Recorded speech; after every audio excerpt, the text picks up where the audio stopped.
सेना में भर्ती को लेकर सरासर झूठ फैलाया जा रहा है ताकि लोग, मेरे देश के नौजवान मेरे देश की रक्षा करने के लिए सेना में न जाए, उनको रोकने के लिए षड्यंत्र हो रहा है। आदरणीय सभापति जी, मैं इस सदन के माध्यम से जानना चाहता हूं, आखिर किसके लिए कांग्रेस हमारी सेनाओं को कमजोर करना चाहती है। आदरणीय सभापति जी, हमारी सेनाएं देश का अभिमान है। सारे देश को उनके साहस और हमारी सेना की वीरता पर गर्व है और आज सारा देश देख रहा है हमारी सेनाएं, हमारा डिफेंस सेक्टर आजादी के बाद इतने सालों में जितना नहीं हुआ, इतने रिफॉर्म हो रहे हैं। हमारी सेना को आधुनिक बनाया जा रहा है। हर चुनौती को हमारी सेना मुंह तोड़ जवाब दे सके, इसलिए युद्ध के सामर्थ्य वाली सेना बनाने के लिए हम भरपूर प्रयास कर रहे हैं, रिफॉर्म कर रहे हैं, कदम उठा रहे हैं, देश की सुरक्षा का मकसद लेकर के। बीते कुछ सालों में बहुत सारी चीजें बदली है। सीडीएस का पद बनने के बाद इंटीग्रेशन और सशक्त हुआ है। आदरणीय सभापति जी, हमारी सशस्त्र सेनाओं के बीच उनके सहयोग से जो लंबे समय से युद्ध शास्त्र के निष्णातों का मत था कि भारत में थिएटर कमांड जरूरी है, आज मैं संतोष के साथ कह सकता हूं कि सीडीएस व्यवस्था बनने के बाद देश में सुरक्षा के लिए जरूरी थिएटर कमांड की दिशा में प्रगति हो रही है। आदरणीय सभापति जी, आत्मनिर्भर भारत, उसमें हमारी सेना को आत्मनिर्भर बनाना, उसकी भी बहुत बड़ी महत्वपूर्ण भूमिका निभाई जा रही है। हमारी देश की सेना युवा होनी चाहिए। सेना दुश्मनों के दांत खट्टे करने के लिए होती है। हमें हमारे युवाओं पर भरोसा होना चाहिए।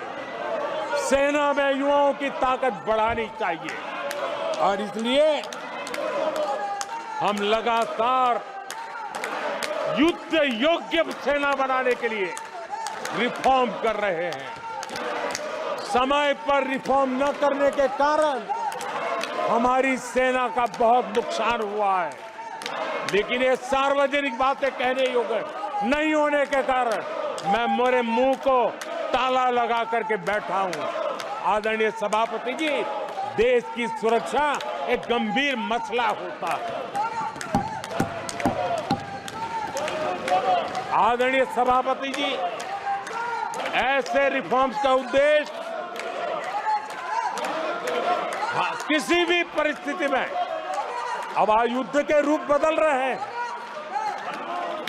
संसाधन बदल रहे हैं, शस्त्र बदल रहे हैं, टेक्निक बदल रही है।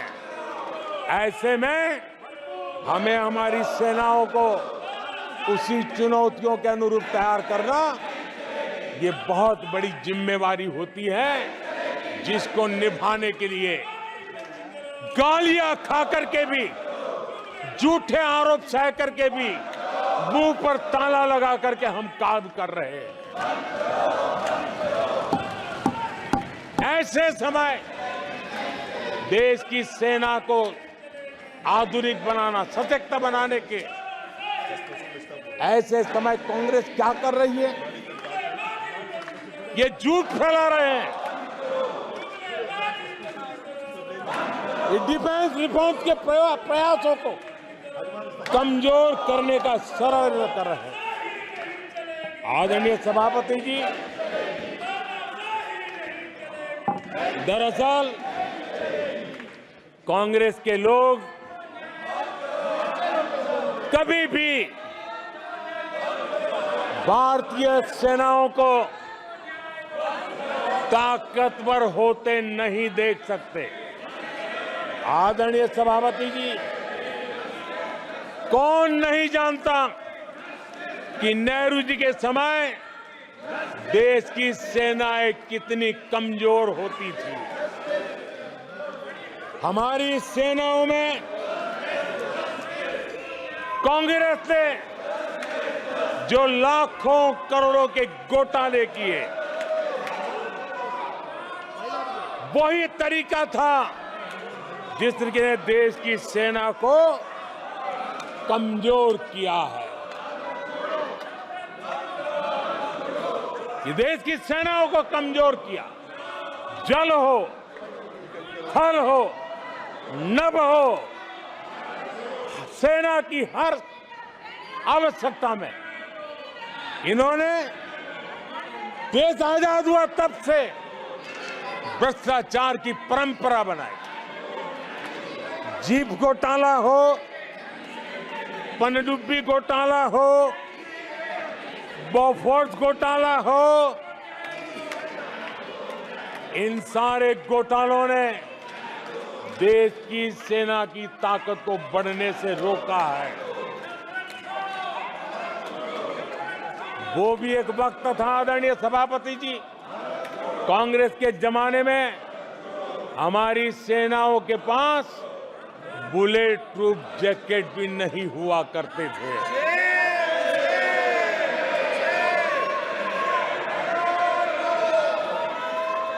सत्ता में रहते हुए देश की सेना को तो बर्बाद किया ही किया, उसको कमजोर किया ही किया, लेकिन ये कारनामे विपक्ष में जाने के बाद भी चलते रहे।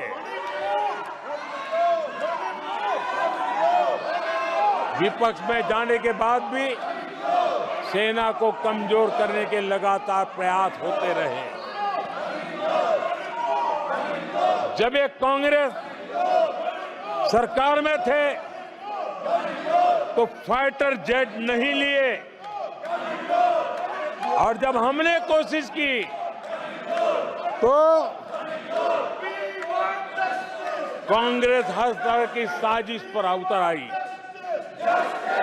फाइटर जेट एयरफोर्स तक न पहुंच पाए, इसके लिए साजिशें की गई। और आदरणीय सभापति जी, ये बालक बुद्धि देखिए कि राफेल के छोटे छोटे खिलौने बना करके उड़ाने में मजा लेते थे, देश की सेना का मजाक उड़ाते थे। अध्यक्ष जी, कांग्रेस ऐसे हर कदम का, हर रिफॉर्म का विरोध करती है जो भारत की सेना को मजबूती दे, भारत की सेना को मजबूत बनाए। माननीय सदस्यों, सभा की कार्रवाई माननीय प्रधानमंत्री जी के भाषण तक के लिए बढ़ाई जाती है और सभा की कार्रवाई सारी कार्रवाई पूरे होने तक बढ़ाई जाती है। आदरणीय सभापति जी, समय देने के लिए और समय का विस्तार करने के लिए मैं आपका हृदय से आभार व्यक्त करता हूं। आदरणीय सभापति जी, अब कांग्रेस के लोगों को ये पता चल गया है कि हमारे नौजवानों की ऊर्जा, हमारे सैनिकों का आत्मबल ही हमारे सशस्त्र बलों की सबसे बड़ी शक्ति है। और अब इस पर हमला करके और एक नया तरीका सेना में भर्ती को लेकर सरासर झूठ फैलाया जा रहा है, ताकि लोग, मेरे देश के नौजवान मेरे देश की रक्षा करने के लिए सेना में न जाए, उनको रोकने के लिए षड्यंत्र हो रहा है। आदरणीय सभापति जी, मैं इस सदन के माध्यम से जानना चाहता हूं, आखिर किसके लिए कांग्रेस हमारी सेनाओं को कमजोर करना चाहती है? किसके फायदे के लिए कांग्रेस वाले सेना के संबंध में इतना झूठ फैला रहे हैं? आदरणीय सभापति जी, वन रैंक वन पेंशन को लेकर के देश के शहीद जवानों को उनकी आंखों में धूल झोंकने का प्रयास किया गया। आदरणीय सभापति जी, हमारे देश में श्रीमती इंदिरा गांधी जी ने वन रैंक वन पेंशन की व्यवस्था को खत्म किया था। दशकों तक कांग्रेस ने वन रैंक वन पेंशन को लागू नहीं होने दिया और चुनाव जब आए तो 500 करोड़ रुपया दिखाकर निवृत्त सेना नायकों को मूर्ख बनाने की कोशिशें भी की गई, लेकिन उनका इरादा था हो सके उतना वन रैंक वन पेंशन को टालते रहना।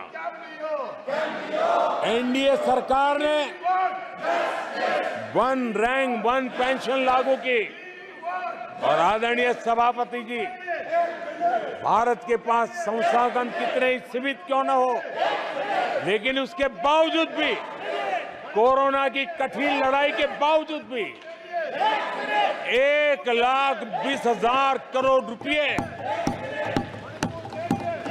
हमारे पूर्व सैनिकों को वन रैंक वन पेंशन के रूप में दिए गए।